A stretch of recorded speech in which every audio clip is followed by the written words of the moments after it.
সুপ্রিয় শিক্ষার্থীরা, আশা করি সবাই খুব ভালো আছো। আজকের ক্লাসে আমরা খুব গুরুত্বপূর্ণ একটি টপিক নিয়ে আলোচনা করব, যার নাম হচ্ছে অবতল লেন্সে বিম্ব গঠন। তাহলে টপিকটার নাম আমরা লিখে ফেলবো, অবতল লেন্সে বিম্ব গঠন। যে অবতল লেন্সে বিভিন্ন লক্ষ্যবস্তুর বিভিন্ন অবস্থানের জন্য, এভাবে লিখি, অবতল লেন্সে লক্ষ্যবস্তুর বিভিন্ন অবস্থানের জন্য বিম্ব গঠন, এই হেডিংটা দিয়ে রাখি আমরা, তোমাদের কাজে লাগবে।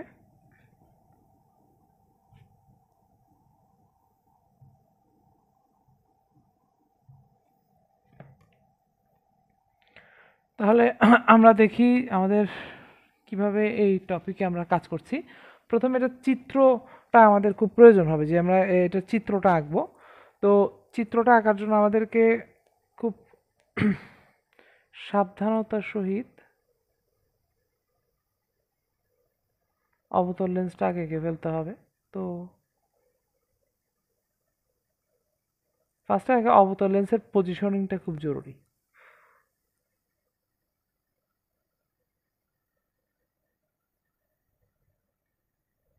এটা আঁকলাম প্রথমে আমাদের অবতল লেন্স। এটার অপর নাম হচ্ছে ক্ষীণ মধ্য লেন্স, কারণ তার মাঝখানের অংশটা ক্ষীণ থাকে। হ্যাঁ, তো এখন একটা জিনিস খেয়াল করতে হবে, এই চিত্রটা আঁকার জন্য আমরা খাতার যে স্কেলটা থাকে, স্কেলের এই পাশটায় অনেক অনেক বেশি জায়গা থাকতে হবে ওই পাশের তুলনায়। ওই পাশে একটু কম জায়গা থাকলে কোনো সমস্যা নেই, তাহলে এই পাশে যাতে বাড়তি জায়গা থাকে এটা একটু খেয়াল রাখতে হবে। এটা হচ্ছে প্রথম টিপস। তারপর আমরা গত ক্লাসগুলোতে বা আমরা আমাদের আগের যে বিভিন্ন যদি এক্সপেরিয়েন্স থাকে যে উত্তর লেন্সে কীভাবে বিম্ব গঠন হয়, সেটা যদি সেই জিনিসগুলো যদি দেখে থাকি, তাহলে একটা জিনিস খেয়াল করব, উত্তর লেন্সের জন্য আমরা আলাদা আলাদাভাবে 6টা অবস্থানের জন্য 6টা চিত্র আঁকছি, কিন্তু এখানে অবতল লেন্সের জন্য সেটা হবে না। একই চিত্রের ভিতরে আমরা 3টা বা 2টা অবস্থানের জন্য চিত্রগুলো আঁকবো। মানে লক্ষ্যবস্তু কোথায় রাখলাম, বিম্ব কোথায় গঠিত হলো, এরকম শুধু 3টা অবস্থান বা 2টা অবস্থানের জন্য আঁকবো। তো এই হয়ে গেল আমার প্রধান অক্ষ। এখানে হয়ে গেল এই পজিশনটার নাম হচ্ছে 2F, এটা হচ্ছে F ফোকাস। এই পাশেরগুলোই বেশি জরুরি, তো আমি একটু এই পাশে বাড়তি করে এঁকে রাখবো, এটা কোনো ব্যাপার না, বেশি আঁকলেও কাজে লাগতে পারে। এরপর আমরা একটা লক্ষ্যবস্তুকে ফার্স্টে প্লট করব, এবং মাথায় রাখতে হবে তুমি লেন্স কত বড় দিয়েছো সেই অনুযায়ী কিন্তু লক্ষ্যবস্তু দিতে হবে। লক্ষ্যবস্তু লেন্সের চেয়ে যাতে বড় না হয়, ঠিক আছে? তো আঁকার সুবিধার জন্য এগুলো টিপস আর কি। তো প্রধান অক্ষের সমান্তরালে একটা রশ্মি আপতিত আমরা করব, সুন্দর করে স্কেল দিয়ে আঁকবে যাতে এটা খুব সুন্দরভাবে সমান্তরাল হয় প্রধান অক্ষের সাথে। আশা করি এটা আঁকতে তোমাদের খুব একটা কষ্ট হবে না। এইবার তো প্রধান অক্ষের সমান্তরালে আপতিত রশ্মির কি হয়, ঠিক আছে? প্রধান অক্ষের সমান্তরালে আপতিত রশ্মি কি হয় আমাকে কমেন্ট সেকশনে জানাও। প্রধান অক্ষের সমান্তরাল আপতিত রশ্মি অবতল লেন্সের ক্ষেত্রে কি হয় সেটি আমাকে একটু তোমরা কমেন্টে জানাবে, আমি দেখব কার উত্তরটি সঠিক হয়।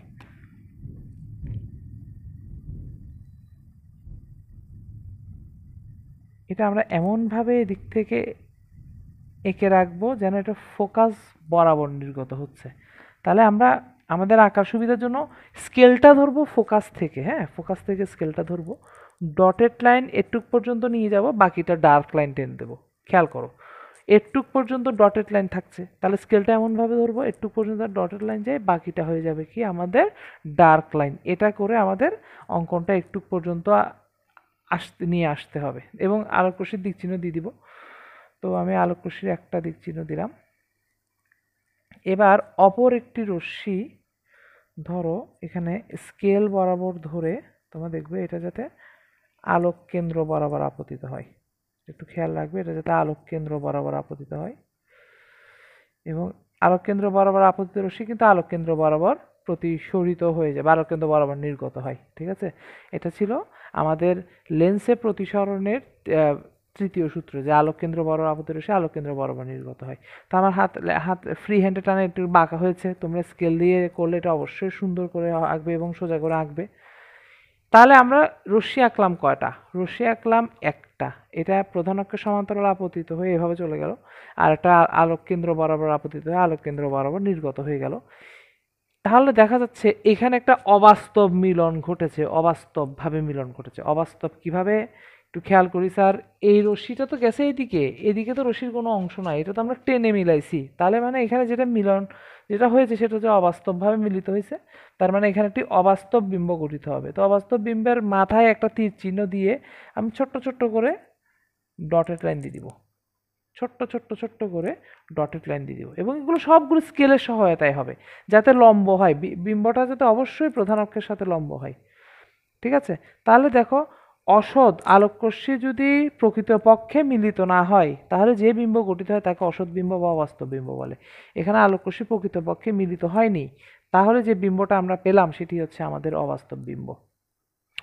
এবার লক্ষ্যবস্তু কিন্তু অনেক দূরে ছিল, খেয়াল করো, 2f এরও দূরে, মানে ফোকাস দূরত্বে দ্বিগুণ দূরত্বেরও দূরে। তো এবার আমি লক্ষ্যবস্তুটাকে আর একটু কাছে নিয়ে আসি,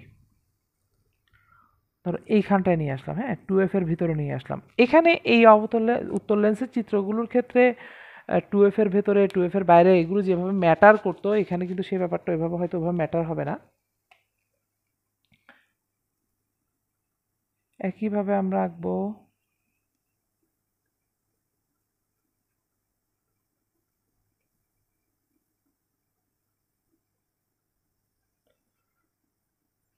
তো তোমরা যখন স্কেল দিয়ে আঁকবে তখন দেখবে দুইটা, আমার তো দুইটা প্রায় লেগে গেছে, কিন্তু তোমরা দেখবে এই দুইটা বেশ বেশ স্পেস থাকবে এখানের ভিতরে।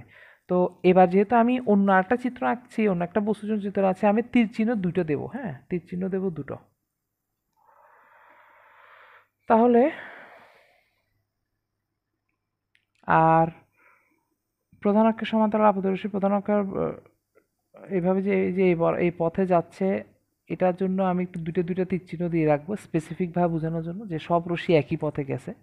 তাহলে এটা কোথায় মিলিত হলো? অবাস্তবভাবে দেখো এইখানে একটা পজিশনে মিলিত হলো। তো এখানে আমি একটা তীর চিহ্ন দিব, তীর চিহ্ন দিয়ে আমার এই যে লম্বটা ডটেড লাইন দিয়ে আঁকছি, ডটেড লাইন দিয়ে লম্বটা টেনে আমার অঙ্কনটা সম্পন্ন করব।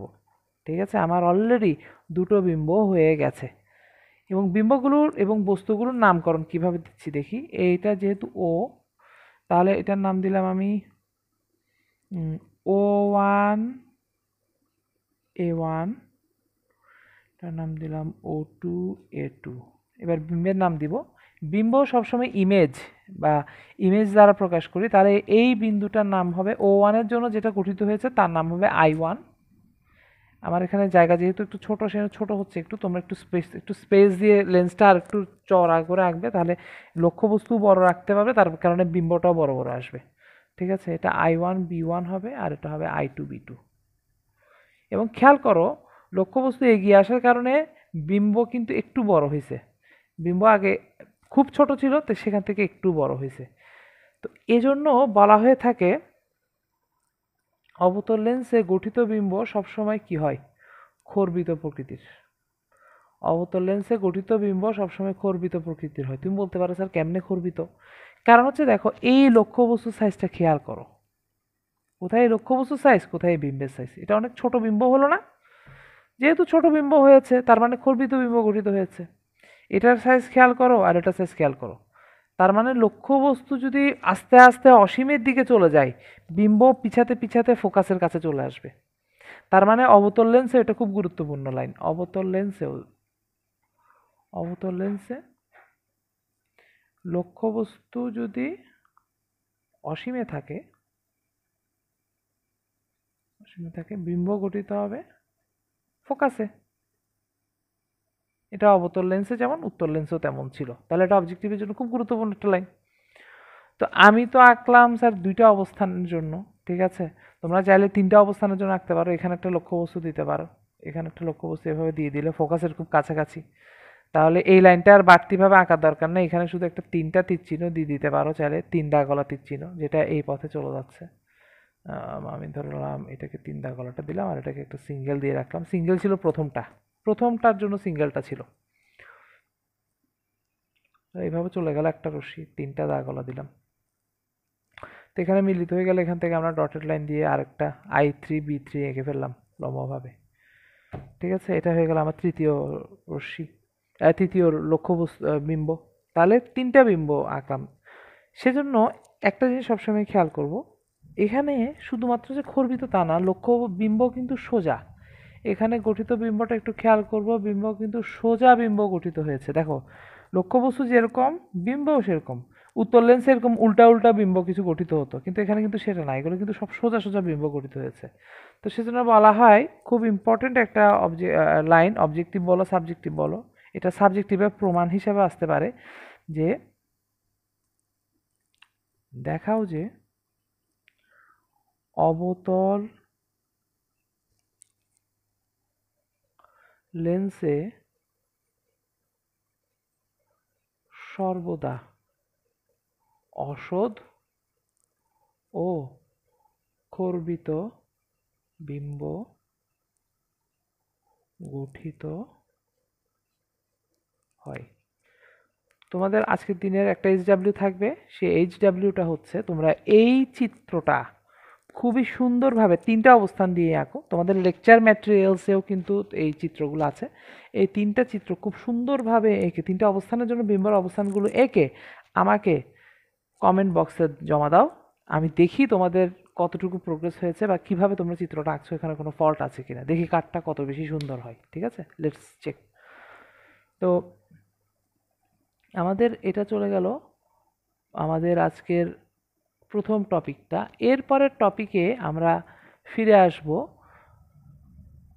লক্ষ্যবস্তুর এই যে বিভিন্ন অবস্থানের জন্য বিম্বের বিভিন্ন অবস্থান হয়, সেই রিলেটেড কিন্তু অনেক ম্যাথমেটিক্যাল প্রবলেমও আছে। তো আমাদের ম্যাথমেটিক্যাল প্রবলেমগুলোকেও কিন্তু ভালোভাবে সলভ করার জন্য আমাদের কিছু সূত্র জানা দরকার। তো সেই সূত্রগুলো নিয়ে আজকে আমরা একটু কাজ করব। আশা করি এটা সবার তোলা হয়ে গেছে বা আঁকা হয়ে গেছে এই সময়ের মধ্যে, এটা যথেষ্ট। এবার আমরা খুব গুরুত্বপূর্ণ আরেকটা টপিকে চলে যাচ্ছি। আচ্ছা, আরেকটা জিনিস খেয়াল করেছো কিনা, অবতল লেন্সে কিন্তু বিম্ব গঠিত হয়েছে লক্ষ্যবস্তু যে পাশে আছে সেই পাশে, অর্থাৎ আমি এই পাশে লক্ষ্যবস্তু দিচ্ছিলাম, এখানে লেন্সটা ছিল, বিম্ব গঠিত হচ্ছে এখানে, ছোট ছোট বিম্বগুলো এখানে গঠিত হচ্ছে, মানে লেন্সের ওই পাশে বিম্ব গঠিত হয় নাই। তো এই যে পেছনে গঠিত হচ্ছে, এবং অবতল লেন্সের ফোকাস যেহেতু পেছনে, মানে বস্তু যে পাশে আছে বিম্ব সে পাশে হয়, আর অবতল লেন্সের ফোকাসটা যেহেতু পেছনে, সেহেতু অবতল লেন্সের ফোকাসকে অবাস্তব ফোকাস বলে। অবতল লেন্সের ফোকাস দূরত্বকে বলা হয় অবাস্তব ফোকাস দূরত্ব। তো আমরা ম্যাথমেটিক্যাল প্রবলেম সলভ করতে যাওয়ার আগে আমাদেরকে কিছু কথা একটু মাথায় রাখতে হবে, তিনটা কথা। প্রথম কথা, এটা সবাই লিখে রাখবো, সকল দূরত্ব আলোক কেন্দ্র, এটা হচ্ছে লেন্সের ক্ষেত্রে, অথবা মেরু, মেরু হচ্ছে দর্পণের ক্ষেত্রে, দর্পণে মেরু থাকে, মেরু থেকে পরিমাপ করতে হবে। খুব ইম্পর্টেন্ট কথা, এটাকে বলা হয়, এটা এই তিনটা পয়েন্টের একটা নাম আছে, চিহ্নের প্রথা। এটাকে বলা হয় চিহ্নের প্রথা। মানে তুমি বিভিন্ন সূত্র ব্যবহার করার সময়, এই অবতল লেন্স উত্তর লেন্সের সূত্রগুলো ব্যবহার করার সময় কোনটাকে কি চিহ্ন দিবে, কোনটাকে প্লাস দিবে, কোনটাকে মাইনাস দিবে, সেটা নিয়ে এই সূত্রগুলোতে জন্য একটা নাম দিচ্ছে চিহ্নের প্রথা। তো নাম, এরপরের দ্বিতীয়টা দেখি, সকল সৎ দূরত্ব, মানে বাস্তব দূরত্ব, সকল সৎ দূরত্ব ধনাত্মক, মানে আলোকরশ্মি প্রকৃতপক্ষে যে দূরত্বটা অতিক্রম করে সেটাকে সৎ দূরত্ব বলে। আর সকল অসৎ দূরত্ব হচ্ছে ঋণাত্মক। এই তিনটা কথা আমাদেরকে একটু মনে রাখতে হবে। এরপর আমরা সেই সূত্রের, আমি একটা সবগুলো সূত্র আমার বোর্ডে একটা জায়গায় এনে দেবো, যাতে তোমাদের এগুলো সলভ করতে সুবিধা হয়। ঠিক আছে, এবং এটা তোমরা খুব সুন্দর করে তুলে রেখে একটা কাগজে খুব সুন্দর করে তুলবে, সুন্দর করে তুলে একটা বইয়ের সাথে স্টেবল করে রেখে দিবে, কারণ এটা তোমাদের সব জায়গায় সর্বত্র সবসময় লাগবে। সেটা শুধুমাত্র যে এসএসসিতে তাই না, এটা ইন্টারমিডিয়েটে গেলেও তোমাদের কাজে লাগবে। তাহলে আমরা দেখি সেই তিনটা লাইন আশা করি, এই তিনটা পয়েন্ট আশা করি তোলা হয়ে গেছে। এটা হচ্ছে আমাদের পরবর্তী পড়ার জন্য স্টার্টিং। সকল সৎ দূরত্ব আমরা ধনাত্মক ধরবো, সকল অসৎ দূরত্ব আমরা ঋণাত্মক ধরবো। ঠিক আছে, আর সকল দূরত্ব আলোক কেন্দ্র থেকে বা দর্পণের ক্ষেত্রে মেরু থেকে পরিমাপ করতে হবে। তো চিহ্নের প্রথাগুলো আমরা তুলে নিলাম আশা করি। এরপরে আমরা চলে যাচ্ছি পরের অংশটায়, যে কিভাবে সূত্রগুলো ব্যবহার করবো। আগে আমরা সূত্রগুলো লিখি। আমাদের খুব গুরুত্বপূর্ণ সূত্র হলো এটা, লেন্স বা দর্পণ যে কোনো কিছুর ক্ষেত্রে আমরা ম্যাথমেটিক্যাল প্রবলেম সলভ করার সময় এভাবে সলভ করবো, 1/v plus 1/u is equal two 1/f, 1/v plus 1/u is equal two 1/f। আমরা দেখেছি একটা লক্ষ্য বস্তু থাকে লেন্সের সামনে বা দর্পণের সামনে, তো এই ইউটাকে আমরা বলি সেই লক্ষ্য বস্তুটার দূরত্ব। এটা সবসময় পরিমাপ করতে হবে, সব দূরত্ব পরিমাপ করতে হবে আলোক কেন্দ্র থেকে। ভি হচ্ছে বিম্বের দূরত্ব,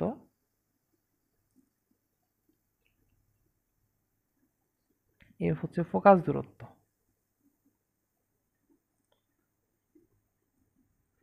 আরও সূত্র আছে, এম মানে রৈখিক বিবর্ধন বলে এটাকে, M is equal to minus V by U একটা সূত্র আছে।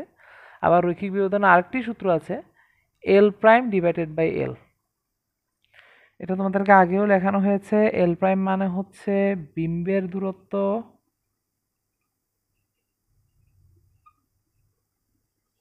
এটা হচ্ছে লক্ষ্য, সরি বিম্বের দৈর্ঘ্য হবে, এটা বিম্বের দৈর্ঘ্য, আর এটা হচ্ছে লক্ষ্য বস্তুর দৈর্ঘ্য। মানে লক্ষ্যবস্তুর দৈর্ঘ্যে কত মিটার, যেমন এইটা যদি লক্ষ্যবস্তু হিসেবে বসাই, এটার দৈর্ঘ্য কত হবে, ধর এটা হচ্ছে 15 সেন্টিমিটার, তাহলে লক্ষ্যবস্তুর দৈর্ঘ্য ধরবো 15 সেন্টিমিটার। এগুলো কিন্তু সবসময় পজিটিভ, ঠিক আছে? এটা লিখে দিই, এটা সর্বদা পজিটিভ হবে, এটা সবসময় লক্ষ্যবস্তুর দূরত্ব সবসময় পজিটিভ হবে। বিম্বের দূরত্ব যদি বাস্তব বিম্ব হয় তাহলে পজিটিভ হবে, অবাস্তব বিম্ব হলে মাইনাস নেগেটিভ বিম্ব হবে। যেমন অবতল লেন্সে আমরা দেখছি বিম্ব যেগুলো গঠিত হয় এগুলো সব অবাস্তব বিম্ব, তাহলে সেসব ক্ষেত্রে আমরা বিম্বের দূরত্ব ধরার সময় আমরা কিন্তু মাইনাস ধরবো। ফোকাস দূরত্ব, সেটা যদি উত্তল লেন্সের ফোকাস দূরত্ব হয় তাহলে পজিটিভ, অবতল লেন্সের ফোকাস দূরত্ব হলে নেগেটিভ। বিম্বের দৈর্ঘ্য সবসময় পজিটিভ হবে, লক্ষ্যবস্তুর দৈর্ঘ্য এগুলো সবসময় পজিটিভ হবে, এগুলো দৈর্ঘ্যগুলো সব কোনো সময় নেগেটিভ হয় না। হ্যাঁ, তো আমরা এটা দেখতে পেলাম। এখন আমরা আসছি পরিচয়গুলো করছিলাম আর কি, পরিচয়গুলো লিখছিলাম। লেন্সের ক্ষমতা একটা টপিক আছে, লেন্সের ক্ষমতা, এটা আমরা সামনে কোনো ক্লাসে হয়তো এটা নিয়ে আলোচনা করব। লেন্সের ক্ষমতা কাকে বলে? লেন্সের ক্ষমতা মানে হচ্ছে পি, এটাকে পাওয়ার পি দ্বারা প্রকাশ করা হয়, মনে রাখবা এটা। লেন্সের ক্ষমতা P is equal two 1/f একটা সূত্র আছে। লেন্সের ক্ষমতা P is equal two 1/f, খুব গুরুত্বপূর্ণ একটা সম্পর্ক। পি ইজ ইকুয়াল টু সবসময় মনে রাখতে হবে, এটা 1/f একটা সম্পর্ক আছে। তাহলে আমরা কি কি শিখলাম এখান থেকে? একটু এই জিনিসটাকে সুন্দর করে একটু গুছিয়ে লিখি। লক্ষ্যবস্তুর দূরত্ব, এটাকে লিখবো সর্বদা ধনাত্মক, তোমরা এভাবে লিখো। এবার আসো বিম্বের দূরত্ব, বাস্তব বিম্ব হলে সংক্ষেপে লিখতে চাইলে এবার প্লাস লিখতে পারো, অবাস্তব হলে,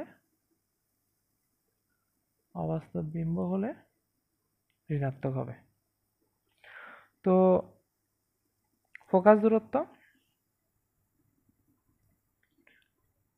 বাস্তব ফোকাস, আচ্ছা আমি বাস্তব ফোকাস কোথায় কোথায় হয় সেটা আবার আলাদা লিখে দিব আমি। বাস্তব ফোকাস হলে ধনাত্মক, আর অবাস্তব হলে ঋণাত্মক। বিম্বের দৈর্ঘ্য এগুলো সর্বদা ধনাত্মক, লক্ষ্যবস্তু দৈর্ঘ্য সর্বদা ধনাত্মক, এটা লিখে রাখো, ঠিক আছে? আর এখানে কিছু লিখবো, কিছু কথা লিখবো, খুব গুরুত্বপূর্ণ লাইন এগুলো। অবতল লেন্স বা উত্তল দর্পণ, এই দুইটা জায়গায় সবসময় মনে রাখবা, উত্তল দর্পণে ভি ভি এবং এফ সর্বদা ঋণাত্মক, মনে রাখবা। কারণ অবতল লেন্স এবং উত্তল দর্পণ দুইটা জায়গায় কখনো বাস্তব বিম্ব গঠিত হয় না, সবসময় অবাস্তব বিম্ব গঠিত হয়, জন্য এখানে সবসময় মাইনাস হবে, ঠিক আছে? এবং অবতল লেন্স এবং উত্তল দর্পণের ফোকাস দূরত্ব সবসময় নেগেটিভ, তাদের ফোকাস দূরত্ব সবসময় নেগেটিভ, এটা মনে রাখবে। এটা এই দুইটা কথা মাথায় রাখতে হবে। অবতল লেন্স বা উত্তল দর্পণে বিম্বের দূরত্ব এবং ফোকাস দূরত্ব এটা সব সময় নেগেটিভ ধরতে হবে, সব সময় নেগেটিভ ধরে আমাদের ম্যাথমেটিক্যাল প্রবলেমগুলো সলভ করতে হবে। এই সূত্রটার আরেকটা রূপ আছে, এটা আমি এখানে লেখা হয় নাই, তোমরা একটু এভাবে লিখো, আমি এটা নিচে লিখছি, তোমরা এটার পাশে লিখে রাখো যে এম এর তুমি যদি পরম মান নাও তাহলে সেটা হবে ভি বাই ইউ।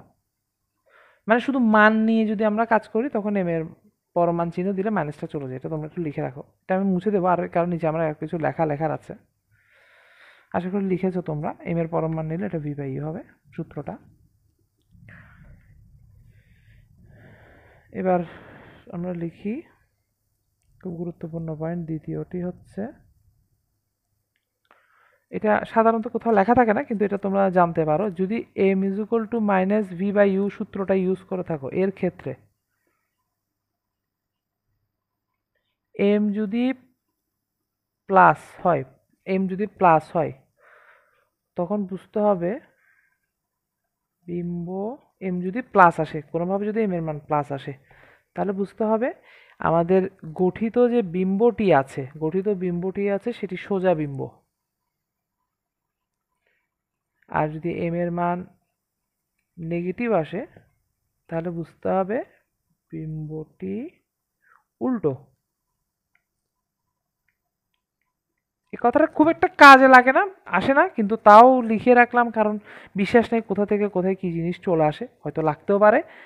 এই হলো আমার পুরো একটা সুন্দর একটা চার্ট, বা বলতে পারো সুন্দর একটা সব সূত্রের লেন্স বা দর্পণ রিলেটেড সব সূত্র তুমি লেন্স বা দর্পণ বলো, সবার জন্য এই সূত্রটাই ব্যবহার করি আমরা, এই সূত্রগুলি ব্যবহার করে থাকি। এটা শুধু লেন্সের জন্য আলাদাভাবে, এটা দর্পণে নাই, ঠিক আছে? তো এই সূত্রগুলো সাম আপ করে কিন্তু আমরা লেন্স বা দর্পণের কাজ মানে ম্যাথমেটিক্যাল প্রবলেমগুলো সলভ করবো। সুতরাং এটা খুব স্পষ্টভাবে মুখস্থ করা তোমাদের সবার জন্য অত্যন্ত অত্যন্ত অত্যন্ত জরুরি। তাহলে তোমরা পরবর্তী এই ক্লাসের পরবর্তী অংশে যেটা আছে সেখানে ম্যাথমেটিক্যাল প্রবলেমগুলো সলভ করতে তোমাদের সুবিধা হবে। তাহলে একটা ছোট একটা কাগজে এটা সুন্দর করে লিখে ফেলো গুছিয়ে, এবং সেটা নিয়েই আমাদের যে পরের যে ভিডিওটা আছে সেই পরের ভিডিওটা তোমরা দেখো, ঠিক আছে? সেখানে তোমরা প্রপারলি বুঝতে পারবে, ঠিক আছে, যে কীভাবে ম্যাথমেটিক্যাল প্রবলেমে এই অংশটির ব্যবহার করা হয়, ঠিক আছে? তো আশা করি সবাই ক্লাসটি বুঝতে পেরেছো, ঠিক আছে? এবং তোমাদের ম্যাথমেটিক্যাল প্রবলেম সলভে এটা খুবই কাজে লাগবে, এবং যে কোনো ম্যাথমেটিক্যাল প্রবলেম, অবতল লেন্স এবং দর্পণ বা লেন্স বা দর্পণ সংক্রান্ত যে কোনো ম্যাথমেটিক্যাল প্রবলেম সলভের সময় অবশ্যই এই চারটা পাশে নিয়ে বসবে।